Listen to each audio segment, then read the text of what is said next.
ज्ञानदेव तुकाराम माऊली ज्ञानेश्वर महाराज की जय, पंढरीनाथ भगवान की जय, गजानन महाराज की जय, जगद्गुरु तुकाराम महाराज की जय, शांति ब्रह्म एकनाथ महाराज की जय।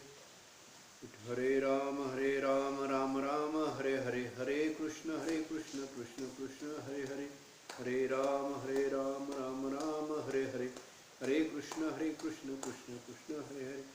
कुंडलिक वरदा हरि विठ्ठल श्री ज्ञानदेव तुकाराम माऊली ज्ञानेश्वर महाराज की जय। ओम नमो ज्ञानेश्वरा, करुणाकरा दयाळा, तुमचा अनुग्रह लाधलो, पावन झालो चराचरी। मी कला कुसरी काहीच नेने, बोलिलो वचने अति भाविका। एका जनार्दनी तुमचा विदास, त्याची आस पुरवावी। तुमचा अनुग्रह लाधलो, पावन झालो चराचरी। कुंडलिक वरदा हरि विठ्ठल श्री ज्ञानदेव तुकाराम माऊली ज्ञानेश्वर महाराज की। अध्याय 3, श्लोक नंबर 35। श्रेयान् स्वधर्मो विगुणः, परधर्मात् स्वनिष्ठितात्। स्वधर्मे निधनं श्रेय, परधर्मो भयावह। श्रेयान् स्वधर्मो विगुणः, परधर्मात् स्वनिष्ठितात्। स्वधर्मे निधनं श्रेय, परधर्मो भयावह। हा श्लोक जो आहे हा 35 नंबरचा श्लोक आहे, अध्याय 3 आहे। याचा सरळ भावार्थ असा आहे, उत्तम प्रकारे अनुष्ठान झालेल्या परधर्मापेक्षा स्वधर्म जरी उना म्हणजे आचरण्यास कठीण असला तरी स्वधर्म चांगला आहे। स्वधर्माचरण करीत असताना मरण आले तरी चांगले, पण परधर्म हा भयप्रद आहे। अशा प्रकारे या श्लोकाचा अर्थ आहे। याच्यावर माऊलींनी जे ओव्या केलेल्या आहेत त्या फार सुंदर आहेत। अगा याच्यावर पहिली ओवी आहे पहा, अगा स्वधर्म हा आपुला, जरी का कठीण झाला तरी हाचे अनुष्ठिला भला देखे। या ओवीचं तात्पर्य असं आहे, अगा म्हणजे अरे अर्जुना, स्वधर्म हा आपुला म्हणजे आपला जो स्वधर्म आहे। आपला स्वधर्म म्हणजे काय? आपल्या वाट्याला आलेले विहित कर्म, आपल्या वाट्याला आलेले विहित कर्म, त्या कर्माचं वर्णाश्रमधर्माप्रमाणे आपल्या वाट्याला आलेले कर्म, त्या कर्माचं आचरण करणे हा आपला स्वधर्म। अगा स्वधर्म हा आपुला, जरी का कठीण झाला। जर आपल्या वाट्याला आलेले कर्म, विहित कर्म किंवा स्वधर्म हा आचरण करायला कठीण असेल, तरी हाची अनुष्ठिला भला देखे। आचरण करायला कठीण असेल, त्याच्यामध्ये काही त्रास असेल, काही संकट असतील, त्याच्यामध्ये काही आणखीन काही शारीरिक कष्ट पडत असतील, असो, पण आपलं हित इथेच आहे, आपलं हित इथेच आहे। लक्षात घ्या, पुन्हा पहा, अगा स्वधर्म आपुला, जरी का कठीण झाला। स्वधर्माचं आचरण करण्याला जरी तो कठीण असेल, अवघड असेल, त्याच्यामध्ये काही अडचणी असतील, अनेक प्रकारच्या अडचणी असतील, आचरण करायला आपल्याला अवघड जात असेल, पण काही जरी झालं पण आपलं हित याच आपल्या स्वधर्मच आपलं हित करणार आहे, आपलं कल्याण करणार आहे, आपल्याला मोक्षापर्यंत नेणार आहे, आपली कीर्ती वाढवणार आहे, आणि सर्व काही आपलं म्हणजे कल्याण करणारा जर कोणता असेल तर आपला स्वधर्म आहे। भला देखे म्हणजे योग्य आहे, भला देखे म्हणजे योग्य आहे। तात्पर्य आपला सरळ अर्थ याचा, आपला स्वधर्म जरी आचरण करायला कठीण असेल तर तरी त्याने त्या स्वधर्माचा कधीही त्याग करू नये। दुसऱ्याचा स्वधर्म दिसायला सोपा असेल, दुसऱ्याचा स्वधर्म दिसायला सोपा असेल, आचरण करायला सोपा असेल, पण तो आपलं हित करणारा नाही, म्हणून दुसऱ्याच्या स्वधर्माकडे आपण पाहू नये, आपण आपल्या स्वधर्माचं आचरण करावं। तो स्वधर्म आचरण करायला कठीण असेल, त्याच्यामध्ये अनेक त्रास असेल, संकट असतील, पण तिथेच भला म्हणजे योग्य आहे, तिथेच आपलं कल्याण होईल। याच्यानंतर दुसरी ओळ येते, येरू आचारू जो परावा, येरू आचारू जो परावा, तो देखताही कीर बरवा। परी आचरतेने आचरावा आपुलाची। परी आचरितीने आचरावा आपुलाची. हां, येरू आचार जो परावा, तो देखता कीर बरवा. दुसऱ्याचा आचरण, दुसऱ्याचा स्वधर्म पाहायला फार सोपा आहे. जो देखता कीर बरवा. दुसऱ्याचा स्वधर्म दिसायला सोपा आहे, दुसऱ्याचा स्वधर्म आचरण करायलाही सोपा आहे. सगळ्या गोष्टी सोपा दिसतो, सोपा आहेही, पण तो आपल्या कामाचा नाही. तो आपल्या कामाचा नाही. हां, हे म्हणजे फार सुंदर सांगितलेलं आहे. येरू म्हणजे दुसऱ्याचा आचारू तो जो परावा. दुसऱ्याचं आचरण, दुसरा जो आहे परकीयाचा आचार जो आहे तो खरोखर दिसायला चांगला जरी दिसला तरी आचरण करणाऱ्याने आपणास विहित असलेल्या कर्माचे आचरण करावे. आपल्याला योग्य असलेल्या कर्माचे आचरण करावे. लक्षात. दुसऱ्याचा स्वधर्म जो असेल तो आपल्या कामाचा नाही. कारण हित कुठं आहे? हित जे आहे ते आपल्या स्वधर्माचं आचरण करण्यातच आपलं हित आहे. दुसऱ्याचं आचरण करण्यात काही कामाचं नाही. हां, आता याच्यावर दृष्टांत सांगायचा झाला, याच्यावर दृष्टांत जर दिला तर वाघाचा स्वधर्म का आहे? वाघाचा स्वधर्म आहे गायीची शिकार करणे. हा वाघाचा स्वधर्म आहे. आपला स्वधर्म का आहे? गायीचं रक्षण करणे. गायीचं रक्षण करणे हा आपला स्वधर्म आहे. शिकार करणं वाघाचा स्वधर्म आहे. लक्षात. तात्पर्य आपला स्वधर्म गायीचं रक्षण करणं, गायी गोसेवा करणं हे आपला स्वधर्म आहे. त्यासाठी आपला प्राण द्यायचं काम पडलं तरी हरकत नाही, पण आपण आपल्या स्वधर्माचंच आचरण करावं. आपण आपल्या स्वधर्माचं आचरण करावं. याच्यामध्ये काही त्रास असेल, कष्ट आहेत, दुःख आहे, केव्हा केव्हा स्वधर्माचं आचरण करताना आपल्याला प्राणही द्यावा लागतो, पण तो स्वधर्माचं आचरण करण्यासाठी तो हितावं आहे, तो कल्याण करणारा हितावं आहे. दुसऱ्याचा स्वधर्म त्याच्यामध्ये दिसायला सुख आहे, सोपा आहे, पण तो आपल्या कामाचा नाही. हां, याच्यावर चांगलं उदाहरण आले पुढे. हां, पहा, एक उदाहरण आलेलं आहे 220च्या पुढे. सांगे शूद्र घरी आघवी, पक्वाने आहाती बरवी. हां, ती द्विजे केवी सेवावी, द्रुवळू जरी झाला.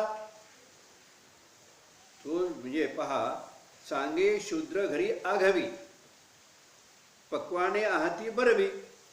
पक्वाने म्हणजे पदार्थ, चांगले चांगले पदार्थ आहेत, पण कोणाच्या घरी आहेत? शूद्र घरी. शूद्र घरी याचा अर्थ विचाराने शूद्र. विचाराने जो शूद्र आहे, विचाराने जो नीच आहे, विचाराने जो हलकट आहे. लक्षात. विचारानं जो हीन आहे, हीन, त्याला शूद्र म्हणलेलं आहे. ज्याचे विचार अपवित्र आहेत, ज्याचे विचार दुसऱ्याचे घात करणारे आहेत. उदाहरणार्थ महाभारतामध्ये पाहिलं तो शूद्र कोण? दुर्योधन. दुर्योधनानं अनेक वेळा पांडवाचा घात करण्याचा प्रयत्न केलेले आहेत. त्याचे विचारच तसे होते, त्याची वृत्ती तशी होती. मग विचारानं शूद्र कोण? दुर्योधन. आणि भगवान कृष्ण काही जरी झाले, म्हणजे एकदा प्रसंग असा आला आणि भगवान कृष्ण हस्तिनापूरला आले. भगवान कृष्ण हस्तिनापूरला आणि शिष्टाई करण्यासाठी आलेले. शिष्टाई म्हणजे काय? की समेट करणे, आपसात समज करून घेणे. आणि भगवान कृष्ण याच उद्देशाने आले की बाबा या कौरवाची समज काढावी, कौरवाला 2 शब्द सांगावे आणि त्याला सांगायचं की बाबा तुम्ही आपसात युद्ध करण्यापेक्षा की खरं जर पाहिलं तर हे राज्य कोणाचं आहे? पांडवाचं आहे. त्यांचं राज्य नियमाप्रमाणे त्यांना परत करा. एक नसेल जमत तर त्यांना अर्ध राज्य द्या. तेही जमत नसेल तर 5 गावं द्या आणि तुम्ही हे युद्ध थांबवा. अशा प्रकारे मध्यस्थी करण्यासाठी भगवान कृष्ण हस्तिनापूरला आलेले आहेत. आणि हस्तिनापूर आल्यानंतर हा दुर्योधन मोठा चतुर होता, बुद्धिमान होता, हुशार होता. त्याची शक्ती खूप होती, पण वृत्ती चांगली नव्हती. त्याची वृत्ती जी होती ती वृत्ती विचारानं तो शूद्र होता. विचारानं तो कसा होता? शूद्र होता. आणि त्यावेळेला त्याने 56 प्रकारचे पदार्थ कृष्णासाठी तयार केलेले आहेत. चांगला एक सुंदर एक घर त्यासाठी आणि ते सुशोभित करून आणि चांगल्या प्रकारे त्यांना राहण्याची व्यवस्था केलेली आहे. त्यावेळेला भगवान कृष्ण जेव्हा हस्तिनापूरला आले आणि म्हणाला, आल्यानंतर दुर्योधनाने त्यांचं मोठं चांगलं स्वागत केलं आणि सांगायला कृष्णा तुम्ही आज आमच्याकडे मुक्काम करा आणि आमचा पाहुणचार घ्या, आमच्याकडे जेवण करा. लक्षात. कृष्ण म्हणाले पहा, कृष्णाने जे उत्तर दिलं ती ही आजची होई. कृष्णाने जे उत्तर दिलं ती कृष्णाने सांगितलं पहा माणसाने कुठे जेवण करावं. जिथे आपलं प्रेम असेल त्या ठिकाणी चटणी कांदा भाकर घेऊन हाताने घेऊन जेवण करावं. जिथं प्रेम असेल त्या ठिकाणी हाताने घेऊन चटणी भाकर जेवण करावे चालेल. पण जिथं प्रेम नाही त्या ठिकाणचे पंचपक्वान्नेही खाऊ नाही. हां, कृष्णाने अगदी त्याला सडेतोड उत्तर दिलं. सांगितलं की दुर्योधना, एक तर माझं तुझ्यावर प्रेम नाही किंवा तुझं माझ्यावर प्रेम नाही म्हणून मी तुझ्याकडे जेवायला येणार नाही. लक्षात. दुसरी गोष्ट, माणसाने कुठे जेवावं. अतिशय भूक लागलेली आहे, आता तो मरणाच्या दारापर्यंत आलेला आहे, जेवायला भेटलं नाही तो मरून जाईल, तर त्याला शास्त्राने परवानगी दिली त्यावेळेला तुम्ही कुठेही जेवण करा, कुठेही जेवण करा. परवानगी त्याला काही नियम ठेवले नाही. पण साधारणतः अशी परिस्थिती नसेल तेव्हा त्याने मात्र आपलं प्रेमाचं घर असेल तिथेच जेवण करावं. आणि सरळ सांगितलं अर्जुना, आपल्या दुर्योधना, मला एवढी भूक लागलेली नाही, मी भुकेनं व्याकुळ झालो नाही आणि म्हणून मी तुझ्याकडे जेवायला येणार नाही. दुसरी गोष्ट, तुझं माझ्यावर प्रेम नाही किंवा माझंही तुझ्यावर प्रेम नाही म्हणून मी तुझ्याकडे जेवायला येणार नाही. का.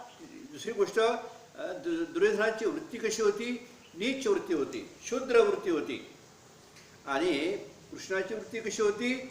आणि कृष्णाची वृत्ती जी होती शुद्ध सदाचारी आणि ब्राह्मण वृत्ती होती. म्हणून भगवंत म्हणतात, सांगे शूद्र घरी आघवी, पक्वाने आहाती बरवी. पक्वाने आहाती बरवी. शूद्र घरी म्हणजे शूद्र वृत्तीच्या माणसाच्या घरी जर चांगले पक्वाने असले तरी ते जेवण करू नये. केव्हा तो त्या अन्नामध्ये विष टाकेल आणि केव्हा काय करेल हे काही सांगता येत नाही, म्हणून त्याच्या घरी जेवण करू नये. हां हां. शूद्र घरी आघावी, पक्वाने आहाती बरवी, ती द्विजे केवी सेवावी दुर्बळ धरा. इथं शूद्र म्हणजे दुर्योधन आणि द्विज म्हणजे कृष्ण. भगवान कृष्णाने अगदी स्पष्ट सांगितलं मी तुझ्याकडे जेवण करणार नाही. हा झाला दृष्टांत. पण याचा तर सिद्धांत असा आहे, जो ब्राह्मण आहे तो ब्राह्मण दुर्बळ जरी असेल, त्याला भूक जरी लागली असेल तर त्याने म्हणजे आपल्या योग्यतेचा माणूस पाहून त्याच्या घरीच जेवण करावं. आपल्या योग्यतेचा, मग भले जेवण चटणी भाकर का असे ना, पण म्हणजे ज्याची वृत्ती नीच आहे, शूद्र आहे, त्याच्या घरी कधीही जेवण करू नये. याचा दुसरा अर्थ काय आहे. आपला स्वधर्म जो आहे हा स्वधर्म आपण आपल्या स्वधर्माचा स्वीकार करावा. दुसऱ्याच्या घरचे पंचपक्वान आपल्या कामाचे नाही. दुसऱ्याच्या घरचे पंचपक्वान आपल्या कामाचे उपयोगाचे नाही. आपल्याला भूक लागली, व्याकुळ जरी झालो तरी चालेल, पण इतरांच्या घरचे म्हणजे परधर्म, दुसऱ्याच्या घरचे म्हणजे परधर्म आपल्या कामाचा नाही. पुढची ओळी, हे अनुचित कैसेनी कीजे, अप्राप्य केवी इच्छिजे, अथवा इच्छिले पाविजे विचारी पा. हे अनुचित कैसेनी कीजे.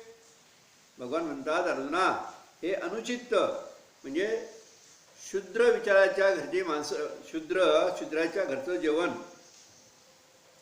कसं स्वीकारावं. भगवान कृष्णाने दुर्योधनाकडे जेवण घेतलं नाही, पण त्यांनी विदुराच्या घरी जाऊन आणि भाजी भाकरी खाल्ली. हां, पण दुर्योधनाच्या घरचं पंचपक्वान्ने 56 प्रकारचे भोग त्याचा त्याग केलेला आहे. मग तो तसंच आहे. म्हणजे ब्राह्मण दुर्बळ जरी असला तर त्याने त्या नीच वृत्तीच्या माणसाकडे जाऊन जेवण करू नये, पक्वानं चांगली असली तरी. हे अनुचित कैसे निकीजे, हे अशी ही अयोग्य गोष्ट कशी करावी. हां, अप्राप्य केवी इच्छिजे, जी गोष्ट प्राप्य नाही, जे प्राप्त करून घेणे योग्य नाही त्याची इच्छा तरी कशी करावी. अथवा विचार करा, इच्छा जरी झाली तरी त्याचं सेवन करावे काय. हे अनुचित कैसे कीजे. अनुचित म्हणजे दुसऱ्याच्या घरचं पक्वान्न आपल्याला अयोग्य आहेत ते आपण कैसेनी कीजे, हे कसं शक्य आहे.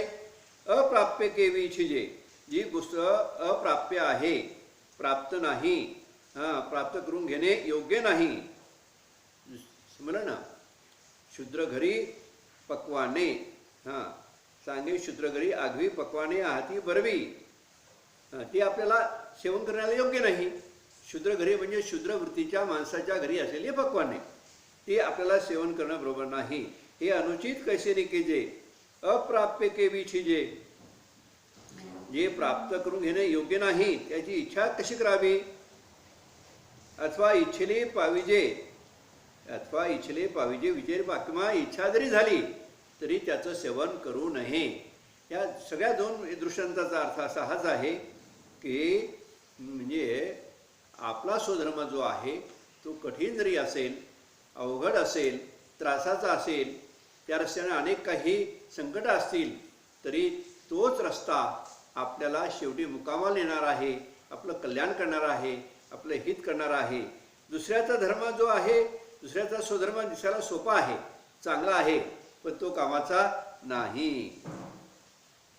22च्या पुढे उदाहरण. ओवी तरी लोकाचे ढवळारे देखुनिया मनोहरे असती आपली तनारे मोडावी केवी. या ओवीचा सरळ अर्थ काय आहे. लोकाची ढवळारे म्हणजे घरं, मोठमोठे घरं, लोकाचे मोठमोठे घरं, मनोहरे म्हणजे सुंदर, लोकाचे सुंदर सुंदर घरं पाहून असती आपली तनारे म्हणजे आपली झोपडी, लोकांचे मोठे मोठे घरं पाहून आपली तनारे म्हणजे आपली झोपडी मोडावी केवी, म्हणजे आपली झोपडी मोडून टाकावी का. बरं, एक दृष्टांत असा आहे. म्हणजे एक डोंगरी भागामध्ये राहणारा एक गृहस्थ, त्याची एक आपली पालापाचोळ्याची झोपडी, आणि त्या पालापाचोळ्याच्या झोपडीमध्ये तो आपल्या कुटुंबासह त्या डोंगरामध्ये राहत होता. एक दिवस काही कारणानिमित्त तो आपल्या शहरामध्ये आला. शहरामध्ये आल्यानंतर त्याने शहरातल्या मोठमोठ्या इमारती पाहिल्या, बिल्डिंगा पाहिल्यानंतर त्याला असं वाटलं, बाबा काय बिल्डिंग आहे, किती पक्की आहे, किती मजबूत आहे, हवा येऊ पाणी येऊ काही होणार नाही, आणि 1 मजली 2 मजली 3 मजली अशा इमारती आहेत. आणि त्याने पाहिल्यानंतर तो घरी आला आणि त्याला शहरामध्ये पाहिलेल्या इमारती त्याला दिसल्या, आणि इथे आपली समोर असलेली झोपडी दिसली. त्याला असं वाटलं त्या इमारतीपुढे आपली ही झोपडी काहीच कामाची नाही, कुचकामी आहे. कुठे त्या शहरातल्या इमारती आणि कुठे आपली पालापाचोळ्याची बिल्डिंग, असं म्हटल्यानंतर त्याला त्या गोष्टीचा राग आला आणि त्याने त्या झोपडीला लाथ मारली आणि झोपडी पाडून टाकली. थोड्या वेळाने आकाशामध्ये ढग आले, वादळ सुटलं, पावसाची सुरुवात झाली. आता पावसाची सुरुवात झाल्यानंतर, पाऊस आल्यानंतर आता याने कुठे राहावं, याने आता राहावं कुठे. शहरामध्ये पाहिलेली इमारत आपल्या कामाची आहे का, नाही. अरे ही झोपडी आपल्या कामाची होती, ही झोपडीच आपलं रक्षण करणारी होती. अगदी त्याप्रमाणे आपला स्वधर्म आपलं कल्याण करणारा आहे. दुसऱ्याचा स्वधर्म जो असेल तो एखाद्या इमारतीप्रमाणे मोठाही असेल, पण तो आपल्या कामाचा नाही. महत्त्वाची गोष्ट, तो आपल्या कामाचा नाही. म्हणून आपला स्वधर्म कठीण असेल तरी आपण त्याचा स्वीकार करावा, इतराचा नाही. पाणी पाऊस आल्यानंतर ती झोपडीच आपल्या कामाची पडणार आहे, दुसऱ्याची इमारत कामाची नाही. पुढे एक उदाहरण आहे. हे असो वनिता आपली कृप जरी जहाली तरी भोगिता तिची भली जियापरी. असो स्वस्त्री ही कुरूप जरी असेल पण तीच आपला संसार पूर्णत्वाला करणारी आहे. जियापरी म्हणजे ते दुसरी कामाची नाही. त्याप्रमाणे स्वधर्म हा आपला म्हणजे काही त्याच्यामध्ये वैगुण्य असेल, त्यामध्ये काही त्रास असेल, काही कष्ट असतील, पण तोच कामाचा आहे. पुढची ओवी. तेवे आवडे तैसा सांकडू आचरता जरी दुवाडू तरी स्वधर्माची सुरवाडू पारत्रिकीचा. तेवे म्हणजे त्याप्रमाणे म्हणजे 2-3 दृष्टांत झालेले आहेत. 2-3 दृष्टांत. तरी लोकाची ढवळारे देखुनिया मनोहरे असती आपले तनारे मोडावे की. पहिलं उदाहरण आहे. सांगे शूद्र घरी आगवी पक्वाने आहाती बरवी. शूद्र वृत्तीच्या घरी असलेली पक्वाने ते सदाचारी असलेल्या माणसाने, सात्विक माणसाने कशी सेवन करावी, अर्थात सेवन करू नये. ती चांगली जरी असली तरी ती आपल्या कामाची नाही. दुसरं उदाहरण आहे लोकाची धवळारी. धवळारी म्हणजे घरं. लोकांची चांगली चांगली घरं पाहून आपली तणारी म्हणजे झोपडी म्हणून टाकावी का? नाही, कारण आपली आपली झोपडी आपल्यालाच उपयोगाची आहे. तिसरं उदाहरण आहे असो वनिता आपली. कुरूप जरी झाली, आपली स्वस्त्री जी आहे ती कुरूप जरी असेल तर तीच आपल्यासोबत कल्याण करणारी आहे. लक्षात. 3 उदाहरणं.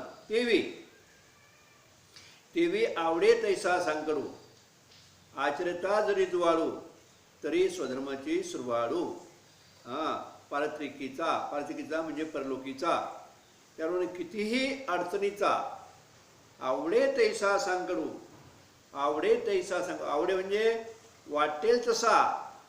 कितीही अडचणी असल्या आपला स्वधर्माचं आचरण करताना कितीही अडचणी असल्या, आचरता जरी दुवाळू. दुवाळू म्हणजे कठीण. आचरता जरी दुवाळू म्हणजे कठीण जरी असला तरी स्वधर्माची सुरवाळू पारत्रिकेचा. पण बाबा लक्षात घ्या, तरी आपला स्वधर्म, आपला धर्म परलोकामध्ये जे सुख देणारा आहे. परलोकामध्ये, इहलोकामध्ये आपल्याला सुख पुढे मिळेल. कशाने मिळेल? तर आपल्या स्वधर्माचं आचरण केलं असता.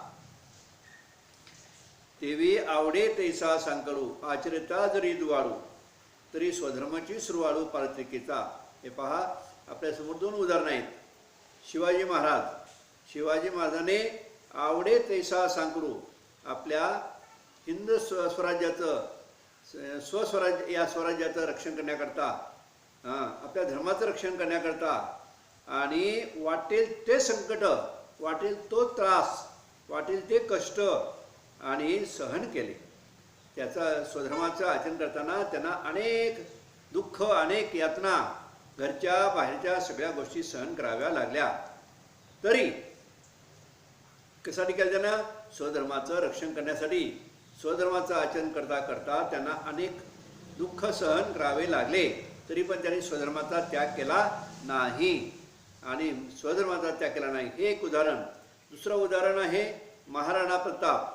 आणि त्यावेळा महाराणा प्रताप आणि मोगलांचं राज्य होतं. जिकडे तिकडे मोगलांचं राज्य पसरलं होतं. त्यावेळा अनेक शूर, वीर, ब्राह्मण, लढवय हे सुद्धा चांगले चांगले लोक आणि मुसलमान दरबारी नोकरी करायला लागले. त्यांनी आपल्या स्वधर्माचा त्याग केला आणि जिथे थोडंफार सुख भेटे त्या सुखाकडे जाऊन राहायला लागले. बरेच राजपूत लोक आणि मुसलमान दरबारी, त्या मुघलाचे दरबारी, अकबराचे दरबारी आणि सरदार, मनबदार असे मोठमोठे असे कामं करायला लागले. अनेकांनी आपला धर्म बदलला. अनेकांनी आपला धर्म बदलला वगैरे, आपली नावं बदलले, सगळ्या गोष्टी बदलल्या. पण महाराणा प्रताप जे होते त्यांनी ते आपलं काही बदललं तर नाहीच, पण आपला स्वधर्माचं रक्षण करण्याकरता काय गवताच्या भाकरी खाल्ल्या. अरवलीच्या डोंगरामध्ये त्याने अनेक दिवस काढले. आणि बाणी चेतक घोडा, अरे सैन्यावर तुटतो रे. म्हणायचा अर्थ असा आहे की स्वधर्माचं रक्षण करणारा कोण? महाराणा प्रताप. स्वधर्माचं रक्षण करणारा कोण? शिवाजी महाराज. आज शिवाजी महाराज जरी गेले तरी शिवाजी महाराज गेले नाही, शिवाजी महाराज अमर आहेत.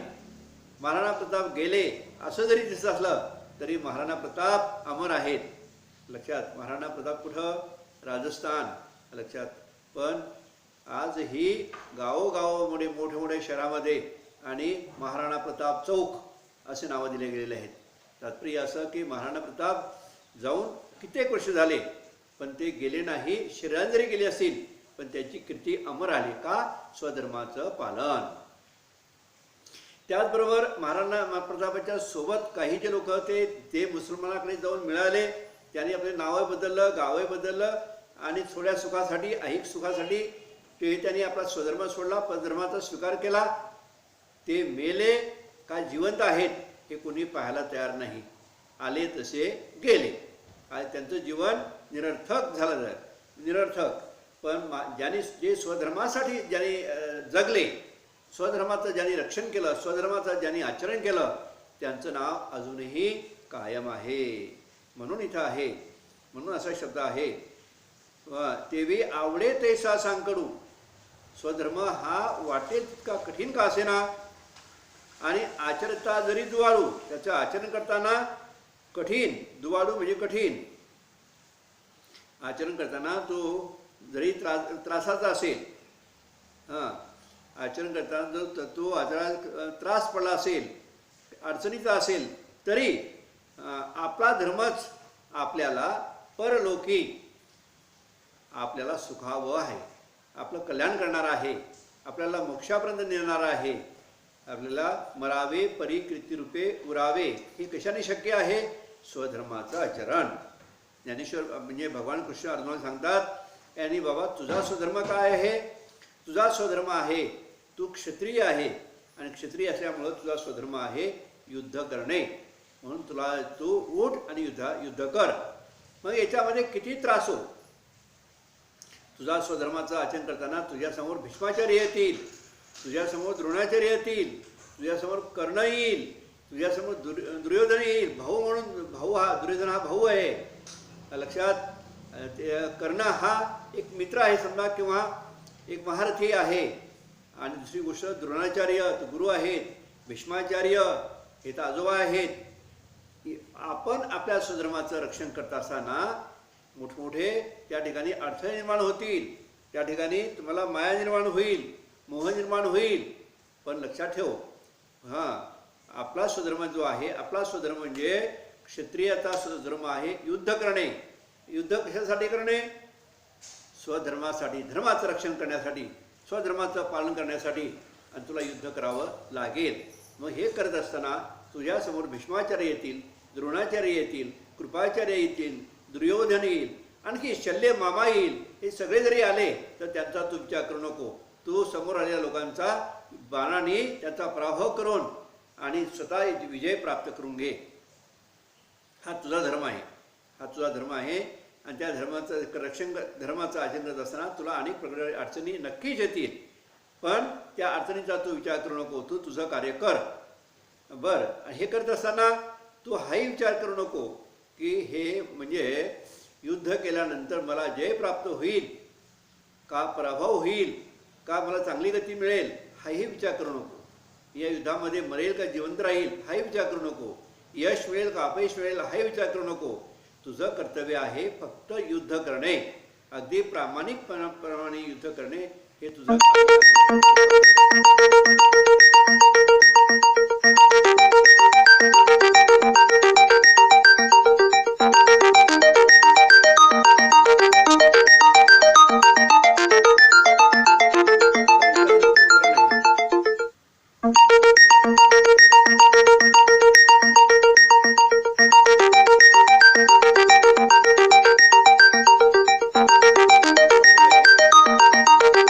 साखर आणि दूध हे गौल्य कीर प्रसिद्ध परी कृमी दोषी विरुद्ध घेपे केवी. आगा साखर आणि दूध हे गौल्य कीर प्रसिद्ध. गौल्य म्हणजे गोडी.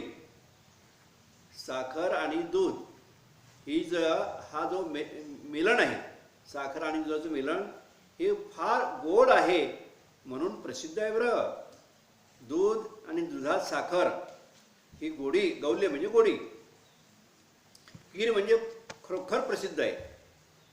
गोष्ट चांगली आहे. दूध साखर कोणी घ्यावी, चांगली गोष्ट आहे. परी कृमिदोषी विरुद्ध घेपे केवी. पण कृमिदोष ज्याला झालेला आहे, ज्याला कृमदोष झालेला आहे त्यांना मात्र हे चालणार नाही. दूध आणि साखर हे पदार्थ गोड आहे, सर्वांना ठाऊक आहे. पण कृमिदोष म्हणजे ज्यांना जंत झालेले आहेत त्यांचा वाईट परिणाम होत असल्यामुळे त्यांचा तो रोग आहे, हे पदार्थ सेवन करणे त्यांना योग्य नाही. दूध आणि साखर हे जरी गोड आहे, चांगलं आहे, परंतु ज्यांना जंत झालेले आहेत, कृमिदोष झालेला आहे, कृमिदोष झालेला आहे त्यांनी मात्र याचं सेवन करू नये. एक उदाहरण, पुढचं पहा, दुसरी ओवी. ऐसेनिही जरी सेविजल तरी ते आळोखीची उरेल, जे ते परिणामी पथ्य नव्हेल धनुधरा. ऐसेनी अशाही परिस्थितीमध्ये काहीने म्हटलं नाही मी दूध साखर घेणारच. अरे बाबा, दूध साखर घेशील तुझं रोग वाढेल, जंत वाढतील. लक्षात. दूधसागर जरी चांगला असेल त्याप्रमाणे दुसऱ्याचा स्वधर्म जो आहे, दुसऱ्याचा स्वधर्म आपल्या हिताचा जर नसेल तर आपण त्याचा आचरण करू नये. दूध साखर हे जरी चांगलं असलं तरी कुर्मी दुसऱ्याला ते चालत नाही, पथ्य नाही, त्याचा उपयोग नाही, ते त्याला विरुद्ध आहे. त्याप्रमाणे दुसऱ्याचं आचरण कितीही चांगलं गोड असेल, दुसऱ्याचा स्वधर्म कितीही गोड असेल, पण तो आपल्या कामाचा नाही, हा त्याच्या मागची भूमिका. आणि याच्यावर माऊली काय म्हणतात, ऐशेने जरी सेविजलं, असं माहीत असूनही जरी कोणी त्या दूध आणि साखर याचं सेवन करेल तरी ते आळुकीची उरेल.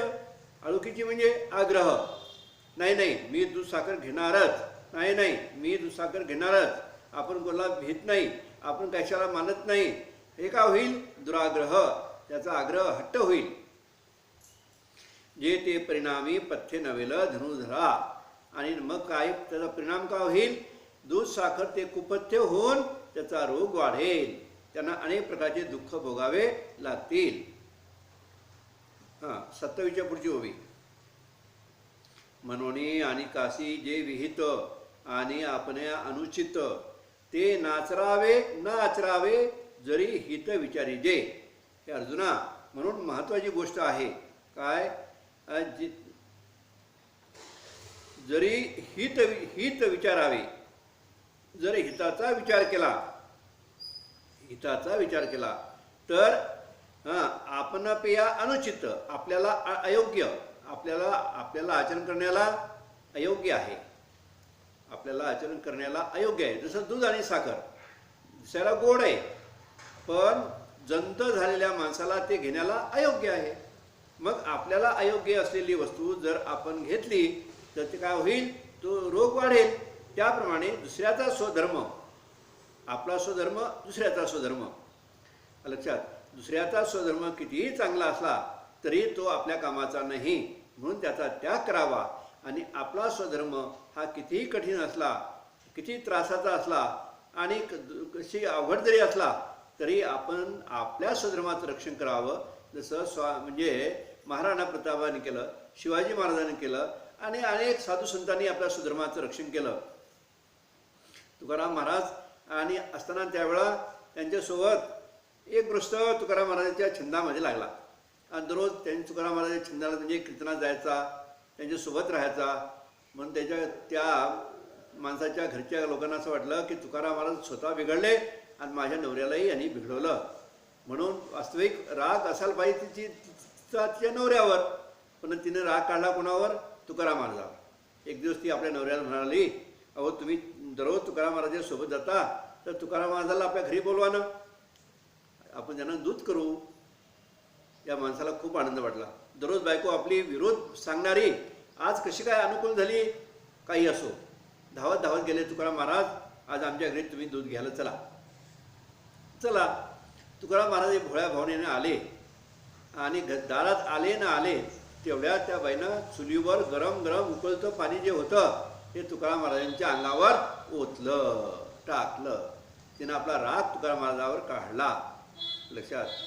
हे एकच नाही, मंबा गोसाईनं काठीनं मोठमोठे काठी असलेल्या त्या काठीने तुकाराम महाराजाला मारलं.